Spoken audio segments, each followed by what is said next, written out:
નમસ્કાર દર્શક મિત્રો, હું શ્વેતા કહાર હેડલાઇન ન્યૂઝમાં આપનું હાર્દિક સ્વાગત કરું છું। હવે નજર કરીએ દેશની 20 મોટી ખબરો પર।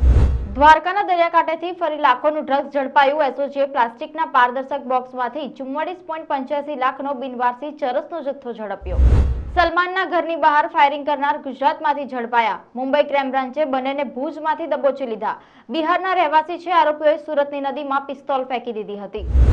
શ્રીનગરની જેલમ નદીમાં બોટ પલટી, 4ના મોત। સ્કૂલના વિદ્યાર્થીઓ સહિત વોર્ડમાં 11 લોકો હતા, 7ને બચાવ્યા। રૂપાલાએ ભર્યું ઉમેદવારી પત્ર। ક્ષત્રિયોને ફરી વિનંતી કરતા કહ્યું, દેશહિત માટે સાથ આપો।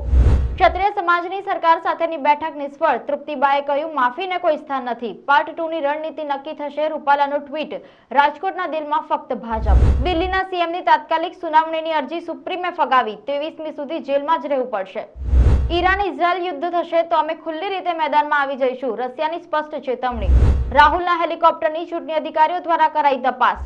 પાકિસ્તાનમાં જળબંબાકાર, 3 દિવસથી ભારે વરસાદ, 40ના મોત, 600 ઘર જમીનદોસ્ત। ઓડિશામાં બ્રિજ પરથી બસ ખાબકી, 5ના મોત, 40 ઘાયલ। બસમાં 50 મુસાફરો સવાર હતા। કોલકાતા જતી વખતે જાજપુરામાં સર્જાયો અકસ્માત। વડોદરા અમદાવાદ એક્સપ્રેસ હાઈવે પર લાકડાના બોક્સ, બેરોલની આડમાં ટ્રકમાં દારૂની હેરાફેરી ઝડપાઈ। વડોદરાના મકરપુરા રોડ પર કારના શોરૂમમાં આગ, 3 માળ લપેટાયા, વાહનો બચાવી લીધા।